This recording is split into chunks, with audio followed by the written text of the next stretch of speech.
Pode Sonhar é uma produção Doxa e Poder 360 para o Poder Empreendedor, uma editoria do jornal digital Poder 360. O Pode Sonhar tem o apoio do Sebrae.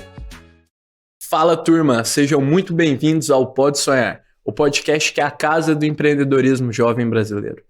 Lembrando que o Pode Sonhar é mais uma produção Doxa. Te convido a conhecer mais sobre o Doxa no www.canaldoxa.com.br. E hoje estamos aqui com um convidado mais que especial, que é o Paulo, fundador da Manioca. Paulo, muito obrigado por ter aceitado o convite aqui de estar aqui conosco. Obrigado pelo convite. Bom estar aqui, bom estar em São Paulo. Vamos juntos. Paulo, como você já sabe, a gente sempre gosta de começar o Pode Sonhar desafiando nossos participantes aqui, os convidados, a praticarem um exercício de concisão inteligente, então de resumir o negócio em até 140 caracteres. Posso convidar você a ler o que você escreveu sobre a Manioca para a gente, por gentileza? Vamos lá. Vai lá. A Manioca é uma indústria de alimentos da Amazônia que pretende deixar o dia a dia do brasileiro mais gostoso e sustentável. Show. Simples assim. É isso. É isso. E, Paulo, eu queria que você contasse mais sobre que tipo de alimentos vocês têm, como é que é essa produção de alimentos da Amazônia. O que isso quer dizer? Vou começar te fazendo uma pergunta, tá? Show. Você é brasileiro, obviamente. Brasileiro. Você já comeu alguma vez na vida uva, Já. maçã Já. e shoyu, Show. azeite de oliva, ketchup? Nada disso é brasileiro, cara. E nossa proposta Total. é trazer um pouco de diferencial para isso. A gente trabalha especificamente com produtos da Amazônia, produtos como tucupi. Então, o nosso objetivo é que um dia eu te faça essa pergunta e você já comeu tucupi? Você fala, claro. Lógico, Quem não né? comeu Quem tucupi? nunca? E Boa. isso com um pequeno adendo, né? A Amazônia representa 60% do Brasil. Então, eu estou dizendo que se a gente separa o Brasil da Amazônia, a Amazônia vira um país maior. A Amazônia é legal, né? Caramba. E tem uma biodiversidade incrível, né? De dar inveja ao planeta inteiro. E, por outro lado, é muito curioso ver o quanto que a gente brasileiro... Eu sou de Belém, mas mesmo quem é de lá, ainda é muito distante do nosso bioma e, portanto, dos nossos ingredientes e, portanto, da alimentação, né? De que ingredientes a gente põe no prato.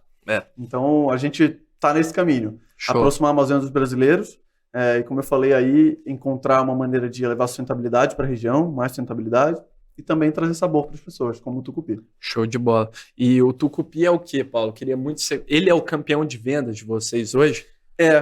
Eu diria que Diria não, a gente carrega essa frase, o pai da minha sócia chamava Paulo Martins, ele também foi Paulo, foi um dos visionários que olhou para o ingrediente da Amazônia e falou, cara, isso aqui pode ocupar o mundo. Certo. E ele falava uma frase que dizia que o tucupi era o tempero do século XXI. Então eu te digo a mesma coisa, assim, o tucupi é um tempero, ele vem da mandioca, que também é um produto brasileiro, nativo da Amazônia, que a gente ainda usa muito pouco. Da mandioca. Da mandioca. Show. Aqui, né, vocês diferenciam mandioca de macaxeira ou de aipim. Lá em Belém também, às vezes a gente chama de macaxeira, às vezes a gente chama de mandioca mansa, mas o que eu quero dizer é que tem vários tipos de mandioca. E o tucupi é feito de uma específica, que é a mandioca amarela brava. Tá. E brava porque ela tem um teor ali de uma substância que pode provocar algum mal para o organismo. Só que o nosso processo tradicional, nossa cultura, já nos ensinou como trabalhar com isso há muito tempo. Sim, então não é uma preocupação. Já está familiarizado. Já está familiarizado. Mas basicamente é um caldo, você extrai da mandioca, você fermenta esse caldo e tempera.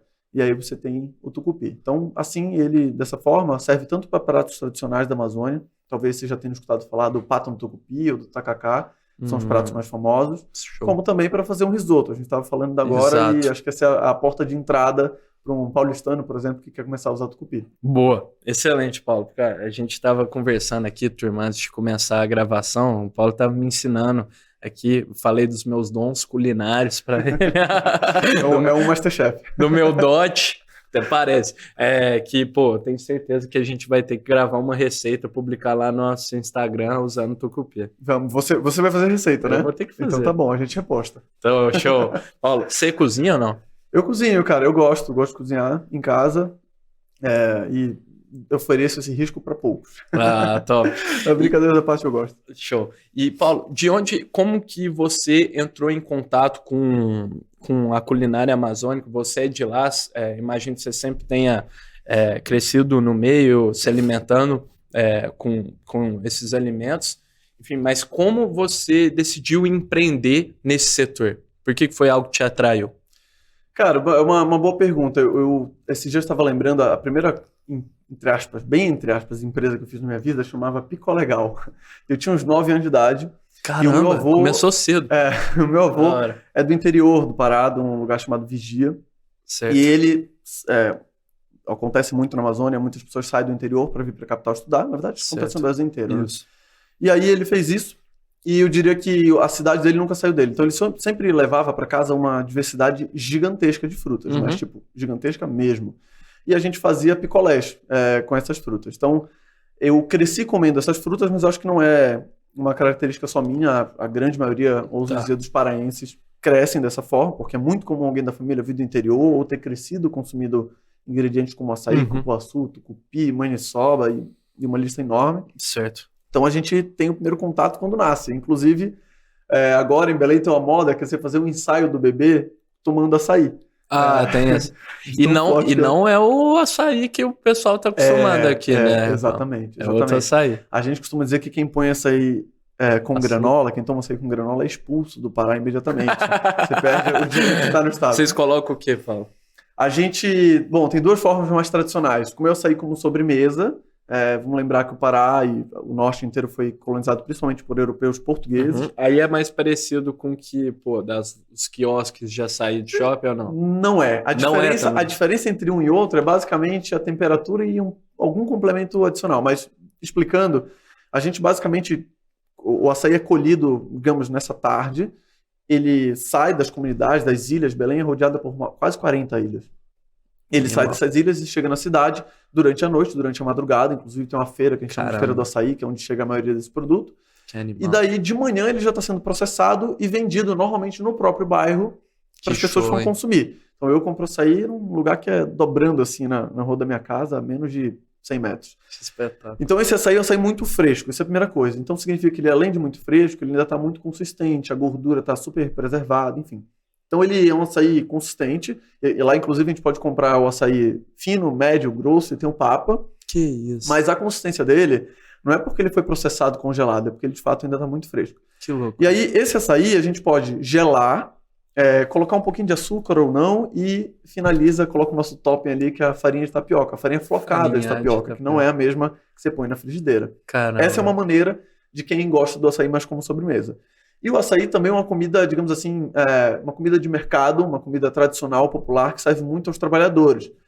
A maioria das pessoas, quando vai tomar, toma o açaí em temperatura ambiente, o mesmo açaí, tá? Só realmente processado ali para soltar a polpa. Tá. Mas o mesmo açaí, só que normalmente não gelado, pelo menos não muito gelado, e acompanhado de farinha de mandioca, uma farinha que lá em Belém a gente chama de farinha d'água, que é uma farinha da mandioca fermentada em água, um pouquinho mais grossa, e normalmente acompanhando algum prato salgado. Então muita gente acha por isso que o açaí é salgado. Ele não é, salvo em alguns lugares bem específicos, mas é um açaí que não é doce, puro, e que ou ele está como sobremesa, ou ele está acompanhando um prato salgado, normalmente peixe frito, camarão salgado ou carne salgada. Legal, interessante, não esperava. E aí, do açaí, como é que você decidiu, Paulo, entrar no setor alimentício?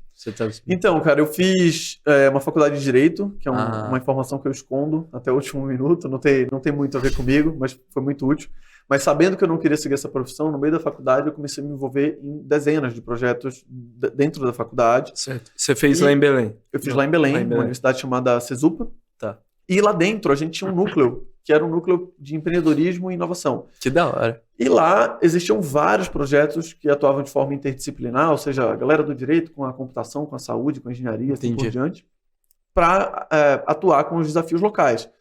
Muitos desses desafios eram ligados à produção de ingredientes como açaí, como cacau, ajudando as populações que normalmente produzem esse tipo de produto, que é ribeirinho, comunidade tradicional, remanescente de quilombola e por aí vai. E eu, querendo, entre aspas, sair do direito, mas ainda dentro da faculdade, me meti nesses projetos, me meti de cabeça. Diria que dos anos que eu passei na faculdade, pelo menos a metade do tempo eu gastei realmente nesses projetos. Legal. E fiquei muito intrigado com aquilo, primeiro isso acontece com todo mundo, né? Às vezes você recusa as suas origens, você dá uma desvalorizada. Então, eu lembrava muito do meu avô, quanto que ele insistia muito para a gente olhar para esse tipo de ingrediente, a gente sempre achou aquilo uma coisa muito chata. E depois, na faculdade, eu comecei a perceber o potencial que aquilo tinha, inclusive o potencial de mudar a vida de muita gente. Show. Especialmente esse tipo de população. E bom, daí para frente, envolvido em vários desses projetos, eu cheguei a disputar alguns campeonatos e prêmios, etc., de projetos universitários. E Já era Manioca? Ainda não? Não, ainda não era Manioca. Não. Isso eu ainda como aluno dentro da faculdade. Mas eu comecei a perceber o quanto que as pessoas valorizavam muito projetos que os garotos traziam da Amazônia. A gente, inclusive, veio para São Paulo algumas vezes disputar esse campeonato e tal. Aquilo me chamou a atenção.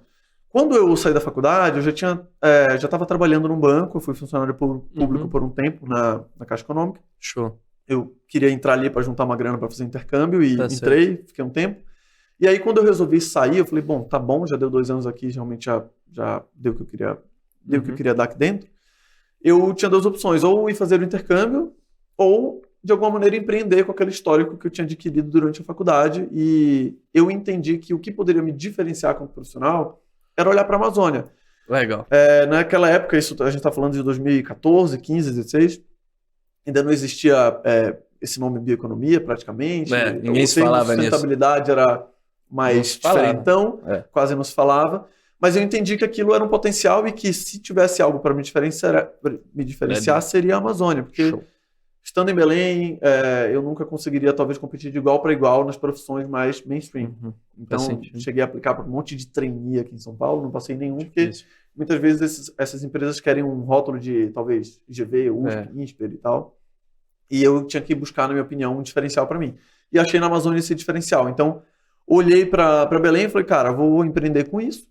E daí comecei a procurar opções.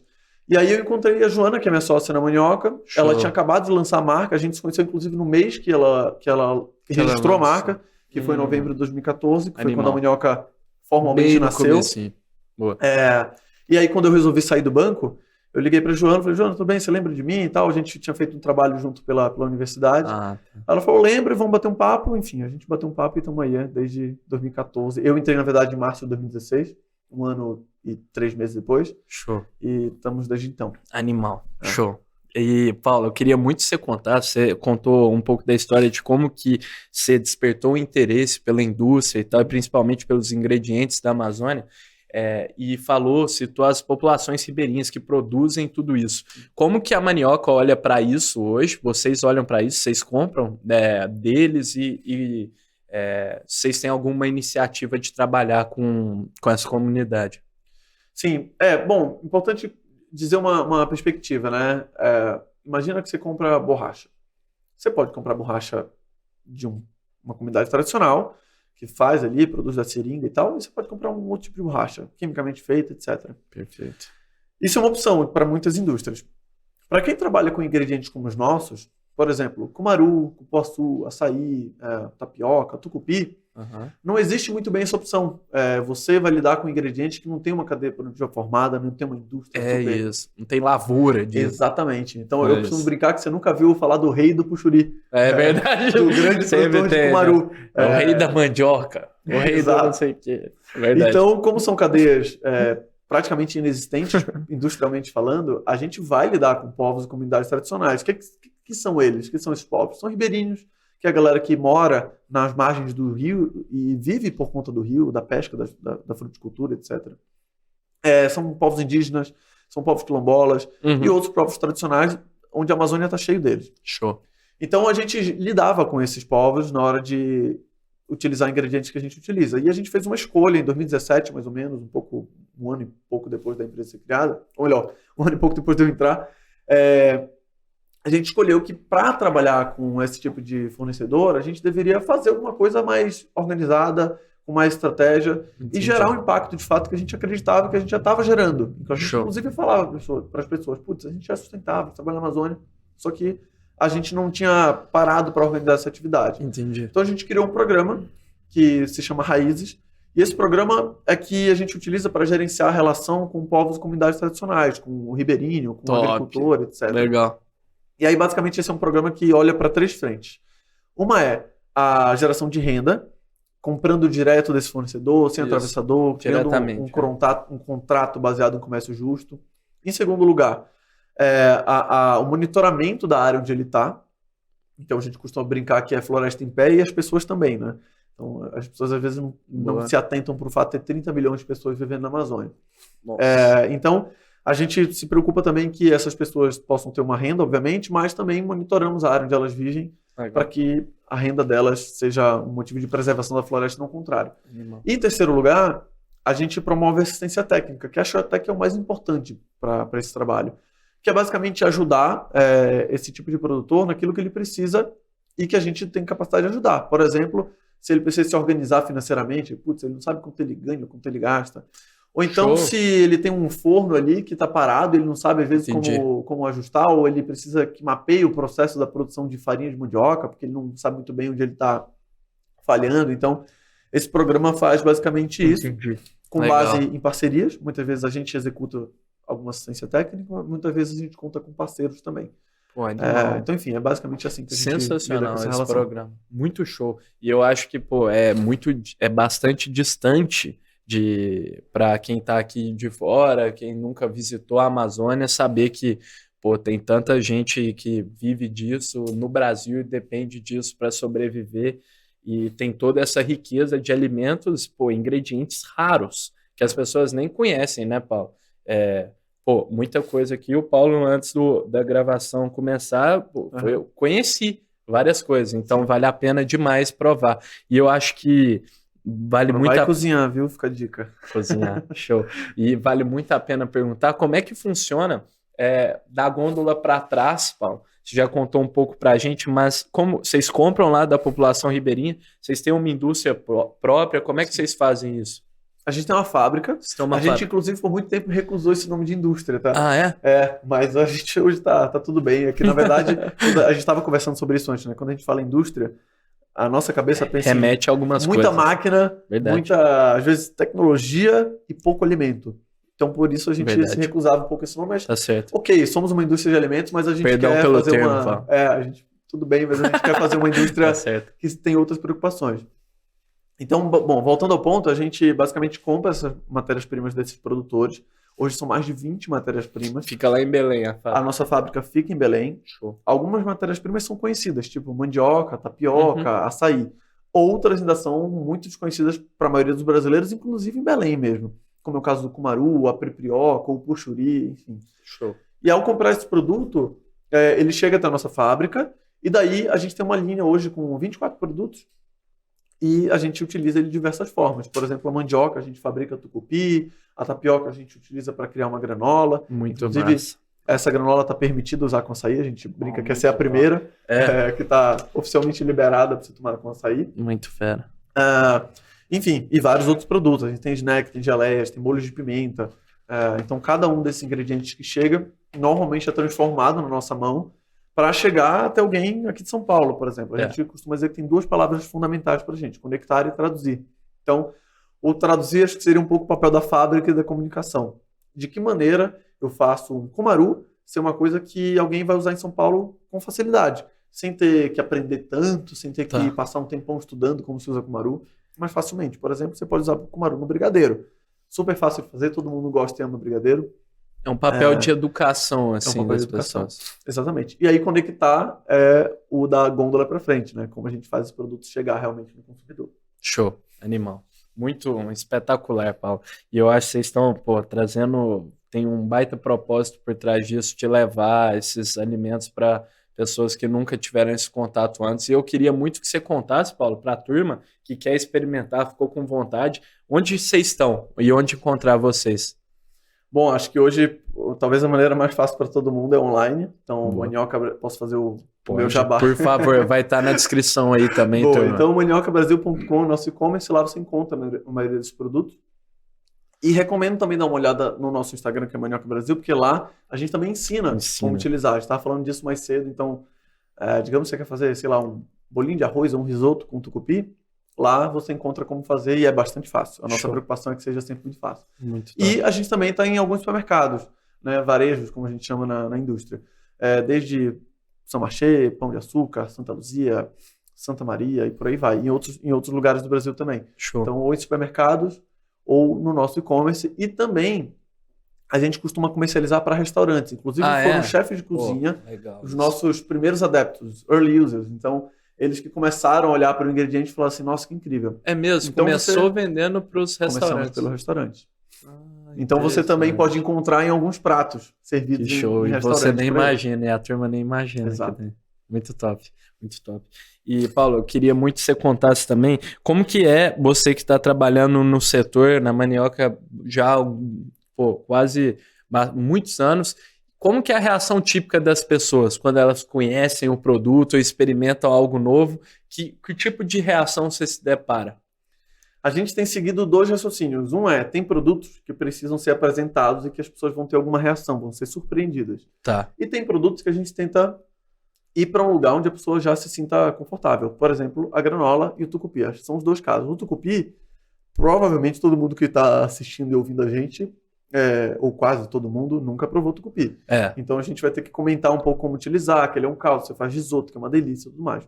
Agora, a granola, todo mundo sabe o que fazer. Já sabe, né? Então a gente tem criado essas 2 linhas de produtos para que uma seja esse papel de educação, de traduzir um pouco mais a Amazônia, a nossa biodiversidade no prato, e outro para a gente chegar um pouco mais rápido, tornar um pouco mais fácil a tarefa de quem quer já consumir alguma coisa da Amazônia, quer se aproximar da floresta em pé. Show. Então, é isso. Dessas 2 formas.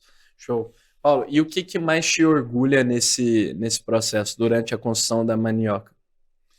Cara, bom, tem um episódio que eu acho que simboliza muito isso. Uma das coisas fundamentais para a gente na Manioca, eu comecei falando sobre essa distância ainda da Amazônia e do resto do Brasil, né? A gente é uma parte importante, até diria hoje, por todo o contexto, a mais importante do Brasil. Por todo o contexto climático, de sustentabilidade e de biodiversidade. Então, o que me orgulha é quando eu consigo ver um produto como o nosso, mas de outras marcas também da Amazônia, acho que vale dizer que tem muita coisa legal sendo feita na Amazônia, de produto a chocolate, a tempero, a bebida, enfim, num supermercado do Brasil fora da região norte. Por exemplo, aqui num supermercado em São Paulo.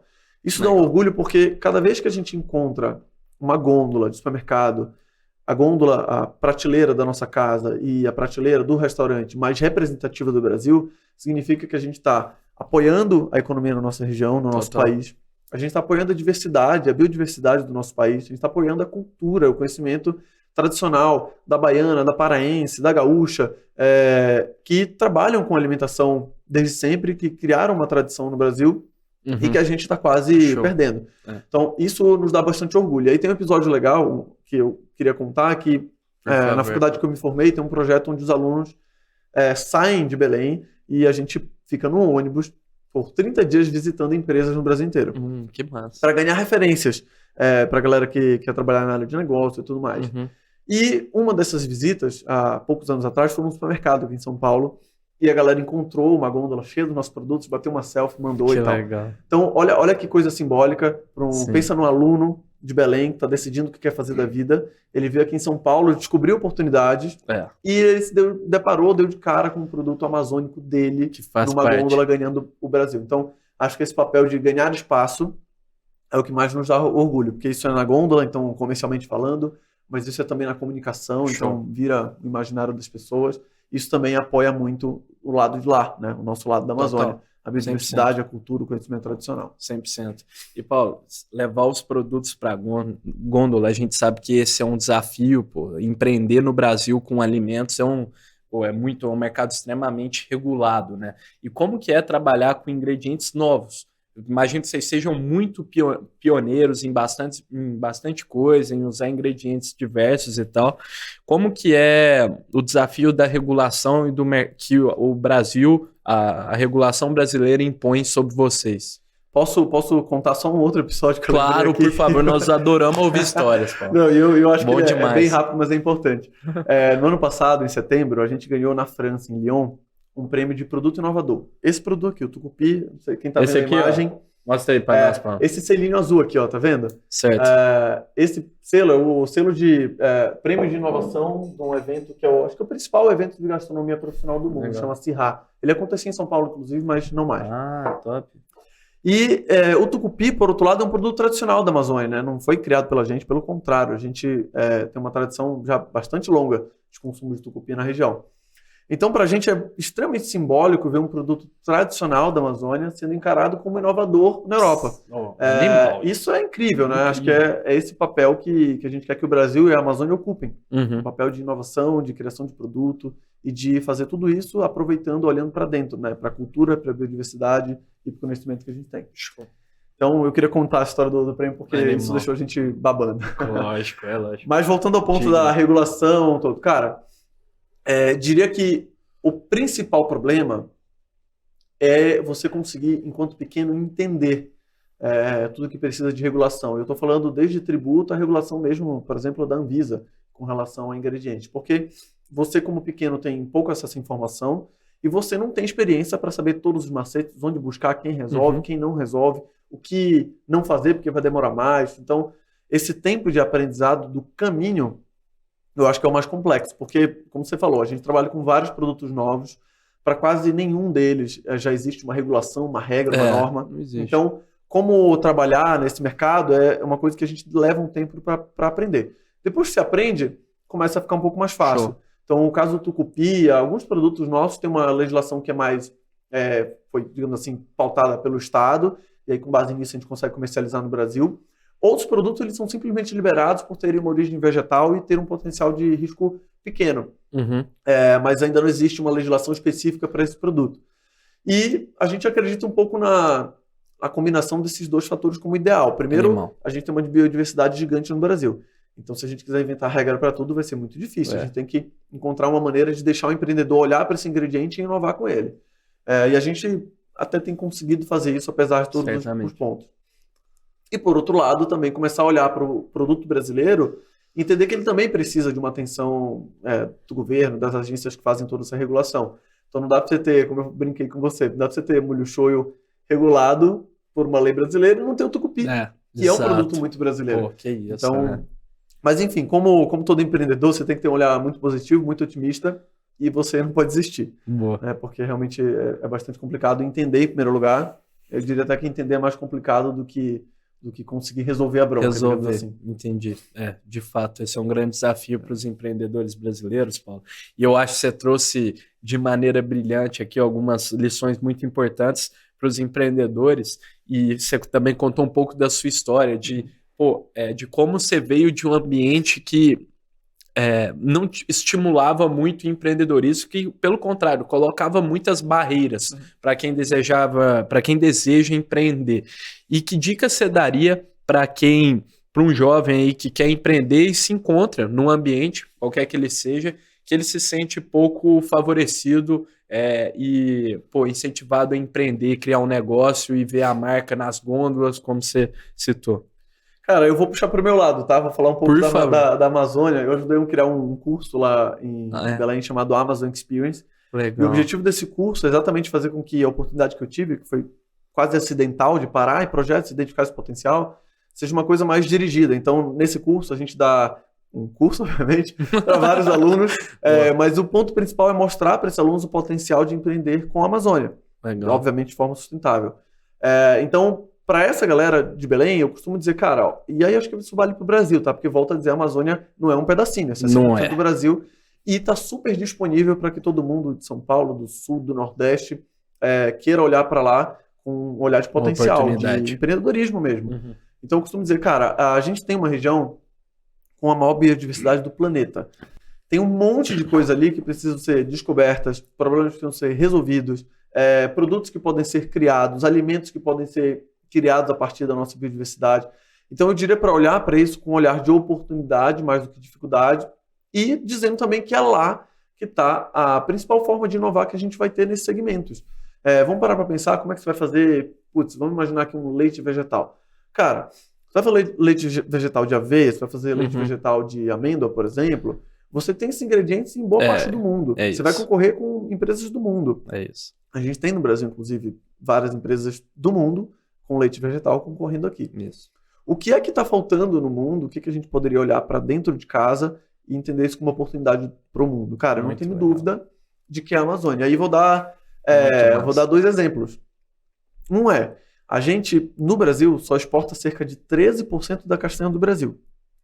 Ou seja, eu estou te dizendo que 87% da castanha do Brasil não sai do Brasil, praticamente. Castanha do Brasil é o que a gente chama castanha do Pará em Belém, Show, né? Pra gente é castanha do Pará. Tá eu já estou um pouco mais flexível. Mas é isso. Então, cara, por que o Brasil está exportando tão pouco do seu próprio produto? Será que não tem ninguém querendo empreender, olhar para isso, ver isso como uma oportunidade e ter um mercado gigante, que é um mercado grande no mundo? E, por outro lado, vou dar alguns exemplos. A baunilha, que é um caso importante para a gente, é um produto que normalmente vem da África e que tem uma cadeia produtiva bastante complexa e muito criminosa em vários dos casos. E a gente tem no Brasil um produto chamado cumaru, que é uma espécie vegetal diferente, obviamente, mas ele tem a mesma finalidade, que é aromatizar um doce, por exemplo. Pode fazer um brigadeiro com cumaru, um pudim, um sorvete, por aí vai. E é muito semelhante. E, bom, eu sou suspeito, mas diria até melhor, porque o cumaru tem alguns sabores ainda mais incríveis. E é um produto brasileiro que ainda pouca gente conhece. Foi feito muito pouco produto. Você já viu, por exemplo, algum sorvete de cumaru no supermercado? Talvez você já tenha provado algum brownie de cumaru por aí. Então, cara, tudo isso é um potencial para as pessoas empreenderem olhando para a Amazônia. De fato. Tem um outro exemplo que é o Guaraná. O Guaraná, que todo mundo conhece basicamente como refrigerante, ela, na verdade, é uma fruta da Amazônia e que pode ter até 4 vezes e meia a cafeína do café. Então, olha o potencial para, por exemplo, um produto estimulante, energético, para esporte. De fato, enfim. dá para fazer muita Então, coisa. cara, por aí vai. Não falta ingrediente incrível na Amazônia para quem quer empreender. Acho que o açaí é um grande exemplo disso. Né? A gente tem vários casos de sucesso com açaí. Demais, e precisa ter com as outras Lá frutas. fora, açaí tá fazendo um sucesso danado, né? Legal. Super sucesso. Inclusive, tem lugares em que se acha que o açaí é americano. Portanto, que as empresas americanas conseguiram industrializar e tudo mais. Então, cara, tá aí oportunidade na nossa frente, né? Vamos industrializar não só açaí, mas vários ingredientes brasileiros de forma sustentável, ajudar a levar um ingrediente inovador e também aproveitar que as pessoas estão cada vez mais olhando para a sustentabilidade, para a floresta em pé, e a Amazônia é o lugar ideal para você se conectar com essa causa e ter um bom argumento de venda para o produto. Boa. Animal, Paulo.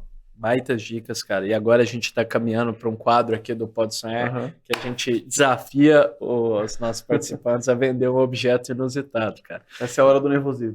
Bastante inspirado naquela cena icônica do filme do Lobo de Wall Street, que o personagem interpretado pelo DiCaprio pede para um dos convidados vender uma caneta.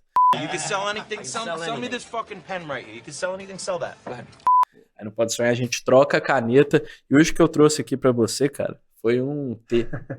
Um T de tomada, um adaptador, turma.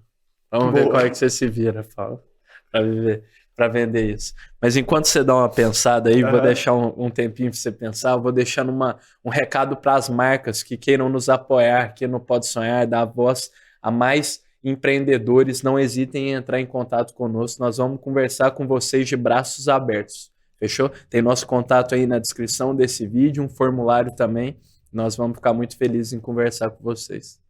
Tamo junto. Boa. E aí, Paulo? Putz, como você chama isso aqui? Que lá em Belém eu chamo de Benjamin. Como você chama? Benjamin? Sério? Não me pergunta o motivo, tá? Caramba, nunca tinha ouvido. Eu chamo de T. De T. Bom, faz todo sentido. Em São Paulo é o quê, Mix? Benjamin? Sério? Caramba, é que eu sou mineiro, Paulo. Eu sou mineiro. Já deu pra perceber, tá? Já, Entrega. Bom, mas legal. Cara, eu diria, isso aqui é a melhor maneira de você transformar uma oportunidade em 3. Então, é isso.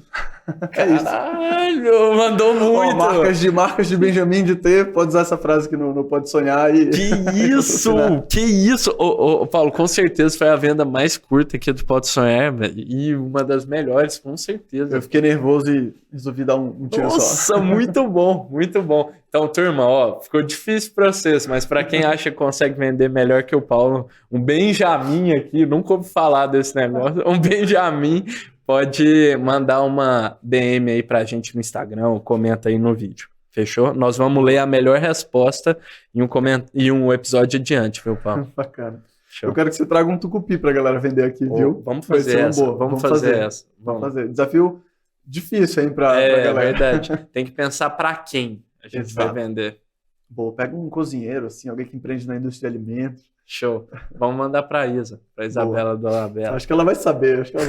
Ela vai conhecer, com tucupi certeza. não falta no Masterchef, então deve ter passado pela mão dela. Tá certo. E, Paulo, eu queria muito que você contasse, finalizou o último bloco do nosso episódio falando um pouco de algumas histórias de oportunidades que você vê na Amazônia. Eu estava conversando com o Diego, que está aqui, inclusive um abraço para ele que ajudou a gente a estar aqui junto, conversar, para a Larissa também, e ele contou para a gente que você já relatou para ele vários alimentos que tem lá na Amazônia que às vezes não é possível colocar isso no comércio de larga escala, mas são extremamente saborosos ou tipo de extrema qualidade. Eu queria que você contasse alguma história que você experimentou, algum alimento que se destacou, brilhou seu olho, assim, que você gostaria de compartilhar para a turma que tem pouco contato. Cara, tem uma fruta, talvez eu tenha falado dessa fruta pro Diego, provavelmente. Cara, tem uma fruta chamada bacuri. Bacuri. Você já ouviu falar alguma Não, vez? nunca. Bacuri é uma fruta de uma zona de transição ali entre Amazônia, Cerrado e Caatinga. Tá. Então, é mais raro você encontrar bacuri, por exemplo, em Manaus, e é mais comum você encontrar em Belém, que está no nordeste da Amazônia, Certo. do lado direito, né? Tá. O bacuri é uma fruta que é muito sazonal, então ele dá uma certa época do ano e depois para. E é uma fruta cuja árvore leva um tempo para ficar no tempo, a gente chama de adulta ou madura. Então ela leva de 8 a 15 anos para frutificar. Certo. Então é difícil você plantar um bacuri ali porque vai demorar muito tempo para você ter a fruta. Por outro lado, eu costumo dizer que ela não é uma fruta, ela é um Pelé das frutas. Eu ouvi uma vez um jogador do Santos falando assim, cara, eu fui o melhor jogador do Santos porque o Pelé não conta. E aí eu acho que o bacuri, eu costumo dizer que é a melhor fruta. Cacau, na verdade, eu falo assim, cara, cacau é minha fruta preferida porque bacuri não conta. É De tão surreal que é. Além de tudo, para complicar ainda mais a vida minha e de todo mundo que ama bacuri, ela tem pouca polpa. Então, uma fruta que tem um caroço muito grande, uma casca bem grossa, então não é uma fruta que tem muita abundância de polpa. Tipo um pistache, dá trabalho de comer. Dá trabalho, exato.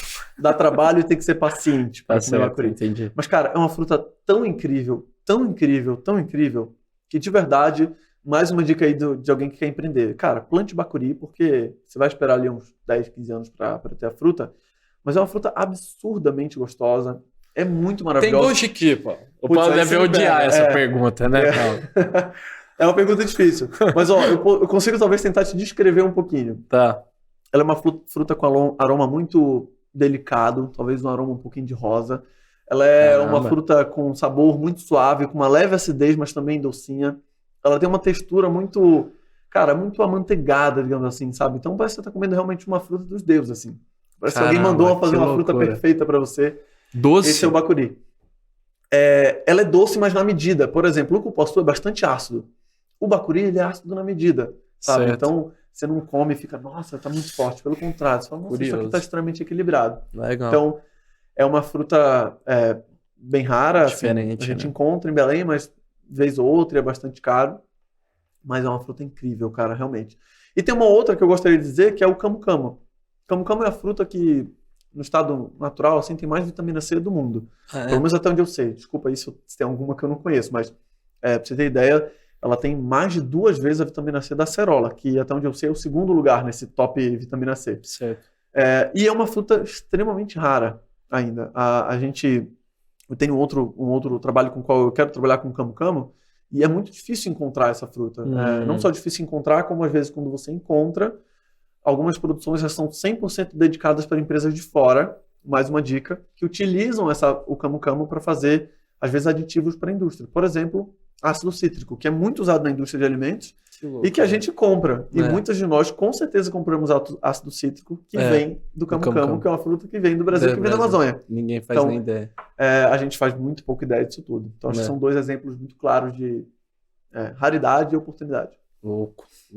Muito legal, Paulo. Pô, e você já contou 5 aqui pensando num tempo apertado. Se passar uma tarde pensando, imagina o tanto de coisa que surge. Não, tem muita coisa legal na Amazônia, cara. Pô, excelente. Paulo, eu queria muito que você contasse um pouco de futuro, onde vocês pensam, vocês planejam chegar, sonham chegar com a Manioca no horizonte de tempo que você quiser estabelecer, então em 2, em 5, em 10 anos. Cara, eu lembro uma vez, eu vim aqui em São Paulo para uma feira, que inclusive vai acontecer esse final de semana, e pela primeira vez eu ofereci o nosso produto para alguém, e essa pessoa falou assim, eu já conheço. E aquilo foi um momento bem curioso para mim, porque eu duvidei, eu falei, não, calma, olha de novo, esse produto aqui, tá falando, não, esse mesmo, eu já conheço, eu tenho em casa. Eu fiquei todo bobo, feliz, assim, pô, que legal, cara. Em São Paulo, né, não tô em Belém. Então, pra gente isso foi muito legal, e aí o meu sonho vem disso, eu queria muito chegar em algum momento, por exemplo, aqui no podcast, ou, sei lá, numa feira, num evento, no aniversário de alguém aqui, e ter certeza de que a maioria das pessoas ali tem algum produto da Amazônia, e claro, da mandioca de preferência. Mas, enfim, eu costumo dizer que eu quero chegar na casa de alguém, abrir a despensa e ver que tem ali um azeite de ali. oliva, um shoyu, mas também um tucupi, também um cumaru, também uma tapioca, Muito show. porque são produtos nossos. Meu sonho é esse, e na Mandioca a gente tem feito isso, trazendo um pouco mais para o lado concreto. A gente quer ser a principal marca quando você pensar em Amazônia e sustentabilidade para estar no seu dia a dia, através da alimentação, que é o nosso caso. Show. Então, enfim, para isso a gente vai ter que estar em muito mais varejistas, muito mais forte online, muito mais forte nas redes sociais, e, enfim, muito mais presente no dia a dia das pessoas. Animal, Paulo. Sensacional, baita sonho. Eu acho que, grande parte dos empreendedores que trabalham com alimentos, bebidas ou até produtos físicos, eu arrisco dizer, querem ver o produto cada vez mais nas mãos das pessoas, né, brilhando o olho e tal, as pessoas usando aquilo com orgulho e passando essa mensagem adiante. Muito legal, de Cara, fato. nada melhor que receber uma fotinha no WhatsApp assim de alguém. Olha onde eu encontrei. Essa semana eu recebi uma pessoa estava em Santa Catarina. Falou assim, eu tô no restaurante e encontrei o tucupi. Aqui No tucupi, restaurante. legal, cara. Legal demais. E tem um ponto que é legal comentar. Eu não sei se você sabe, mas eu costumo brincar que paraense é um contrabandista profissional, né? A gente você reconhece um paraense no aeroporto porque você vai ver um paraense carregando um isopor. A gente não anda para lugar nenhum sem nossas comidas, congeladas até então. Tá certo. E aí a gente fazia isso exatamente porque você não encontrava comidas do Pará, do Norte, da Amazônia aqui. De fato. Né? Então, cara, a dificuldade para alguém de Santa Catarina, por exemplo, ou de Minas, ter um produto da Amazônia, há pouco tempo atrás era muito grande. Você tinha que ter um primo vindo de Belém. Alguém tinha que trazer. Exatamente. Hoje, você consegue entrar no nosso site, dar 2, 3 cliques e receber esse produto na sua casa no dia seguinte. Entrega para todo o Brasil. Entrega para todo o Brasil. Então, cara, isso já é uma grande vitória, né? Porque, paralelo a você ter que convencer as pessoas a usarem, você ter que ensinar como utilizar, tem um acesso mesmo, que sempre foi muito difícil. Show. A gente, acho que modéstia à parte, a gente conseguiu facilitar bastante isso para alguns produtos. Então, cara, isso nos dá muito orgulho, assim, ver que está mais fácil e saber que a gente, inclusive, talvez esteja abrindo caminho para outros negócios. Show. Paulo, que você falou que um dos sonhos na Mandioca é ser a primeira marca que vem na cabeça das pessoas quando falam em sustentabilidade e Amazônia. Como que você está enxergando a questão, a visão que as autoridades têm com a Amazônia, a floresta em si? E, teve até aquele caso, não sei se você está por dentro, Paulo, da COP27, dos aviões e tal. Eu queria que você passasse um pouco de quem empreende no setor, dessa visão, dessa preocupação que vocês têm. Cara, para quem empreende na Amazônia, com a Amazônia, e diria assim, para quem tem minimamente uma noção do que é importante para o Brasil, e aí trago alguns dados bem rápidos. Assim. A umidade produzida pela floresta amazônica chega a ser responsável por quase 70% do PIB da América Latina. Nossa. É muita coisa. Por quê? Porque ela influencia nos reservatórios que geram energia para a gente usar nesse podcast. Ela influencia monstruosamente para a produção agrícola do país inteiro e para um monte de outras coisas. Então, cara, o Brasil depende da Amazônia, que a gente sabe muito pouco ainda sobre isso. Digo assim, o senso comum brasileiro. Então, isso é a primeira coisa. Então, tudo que, você citou o exemplo da COP, tudo que esteja discutindo a proteção da floresta em pé, a criação de novos modelos de negócios e de economia para acontecer de acordo com a floresta e não contra a floresta. Modelos de negócio, de economia e de organização mesmo, que aconteçam de acordo com povos e comunidades tradicionais e não contra eles, para a gente é muito positivo. Show. Isso abre oportunidade.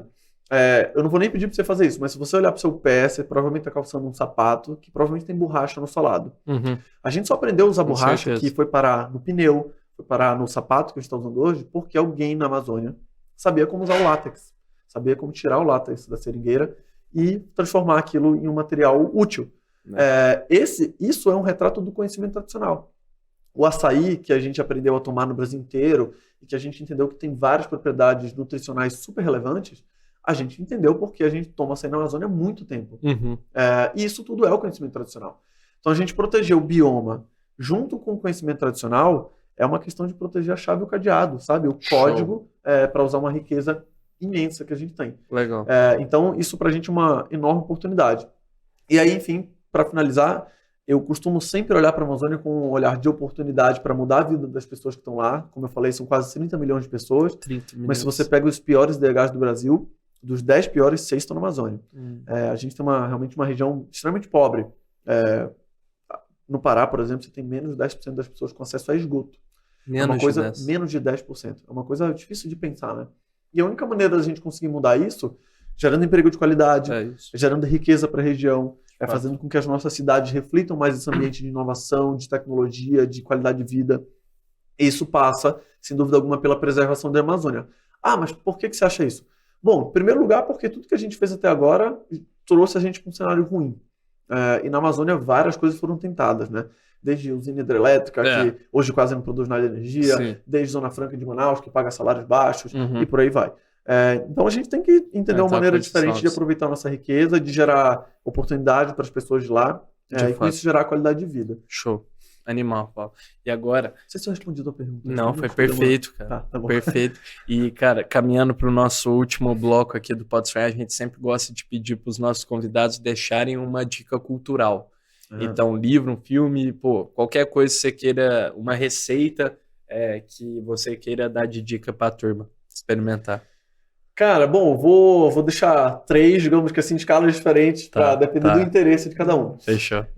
Cara, a mais fácil é você ir visitar agora no Estúdio Moreira Salles, está uma exposição sobre o Xingu, fotográfica, Legal. fotos maravilhosas, e acho que vale super a pena dar um pulo lá. Eu vou tentar ir lá, inclusive eu ainda não vi, mas acho que é uma dica que vale a pena. Em segundo lugar, tem um filme que está sendo super premiado, chamado Território. E esse filme retrata a relação, a ameaça a povos e comunidades tradicionais, especialmente indígenas, na Amazônia. Em primeiro lugar, é um bom filme, então vale a pena você ver pelo estado da arte da coisa. Bom. Mas em segundo lugar, acho que é uma maneira também de você ver um contraponto, porque não é isso que aparece muitas vezes no mainstream, né? Sabe? Naquela informação do dia a dia. Tá. Então, é uma maneira de, no seu lazer, você ter uma oportunidade de olhar um tema relevante. E em terceiro lugar, aquele que tiver um pouquinho mais de interesse, tem uma série de artigos da revista Piauí, que chama Arrabalde. E eu costumo recomendar essa série, são 6 artigos escritos, assim, né? Você olha no site lá, é só jogar Arrabalde no Google. Escreve Arrabalde Piauí no Google, porque é da revista Piauí, vai ser fácil de achar. E são 6 artigos, se eu não estou enganado, entre 6 ou 8, acho que são 6, que retratam de forma extremamente bem escrita, é gostoso de ler para quem curte uma leitura, a situação complexa que se tem na Amazônia, de um pouco aquilo que foi feito pelo poder público ao longo do tempo, Entendi. um pouco também do olhar das pessoas que vivem na Amazônia, um pouco do olhar de oportunidade, Show. um pouco desse olhar de mudanças climáticas e sustentabilidade. Então, acho que níveis diferentes, quem tiver ali um pouco menos de tempo, Mais quiser só curtir o engajado, lazer, vai ver uma Depende do exposição, engajamento. o próximo certo. ver um filme e depois dar uma lida nessa série que é super legal. Animal, Paulo. Baita dicas. Vou dar uma olhada. E, cara, eu queria muito que você agora divulgasse as redes sociais aí da Manioca. Se você quiser passar seu contato também no LinkedIn, Claro. fica à vontade para fazer o jabá final antes da gente fechar. Boa. Bom, vou começar pelo LinkedIn. Eu nunca Boa. fui muito de fazer postagem e tal. Meu Instagram é fechado, mas eu senti a necessidade de comunicar um pouco mais com as pessoas sobre o nosso trabalho, e aí passei a usar o LinkedIn. Então, algumas dessas informações que eu fui falando aqui e tal, eu costumo trocar essa ideia no LinkedIn também. Vai ser sempre um prazer trocar essa ideia lá, inclusive com pessoas que conhecem zero sobre o tema. Show. Acho que aí que é mais interessante ainda, sabe? Porque Total. muitas vezes a gente acaba falando para nossa bolha, né? Então, quem quiser no LinkedIn, o meu LinkedIn é Paulo Monteiro dos Reis, e o da Show. Manioca é Manioca Brasil. Sigam a gente, assim, vamos trocar essa ideia, vamos falar sobre a Amazônia, vamos falar sobre como a Amazônia entra no seu dia a dia, seja com uma granola, seja com outras opções que você quer fazer, seja com informação. Da Manioca é Manioca Brasil. O site é maniocabrasil.com, as redes sociais a gente usa principalmente o Instagram, que é Manioca Brasil também. Show. E ali tem dica de receita, a gente fala sobre a Amazônia, a gente fala sobre os produtos, a gente mostra onde encontrar os produtos, então não tem mais desculpa para você não conhecer, não comer tucupi. É isso. Não tem mais desculpa, Tucupi. é super fácil, é um clique de distância ou a poucos metros da sua casa. Boa. Animal, Paulo. Cara, queria te agradecer infinitamente Valeu. pela oportunidade. Valeu Prazer demais. enorme. Foi um prazer, pô, poder compartilhar informações riquíssimas como as que você trouxe aqui pra gente, pô. Obrigado, Valeu. é um prazer estar aqui, obrigado pelo convite, obrigado pelo um alô aqui, um abraço pro Diego, pra Guanabara, Abração pro que Diego. fizeram essa ponte entre a gente, foi um prazer. Show. Valeu. Valeu. Então, turma, esse foi mais um episódio aqui do Pode Sonhar. Se você gostou, não se esqueça de curtir, de comentar, de se inscrever no nosso canal. Lembrando que o Pode Sonhar vai ao ar sempre às terças-feiras, às 7 horas da manhã. Fechou? Tamo junto e vejo vocês na próxima.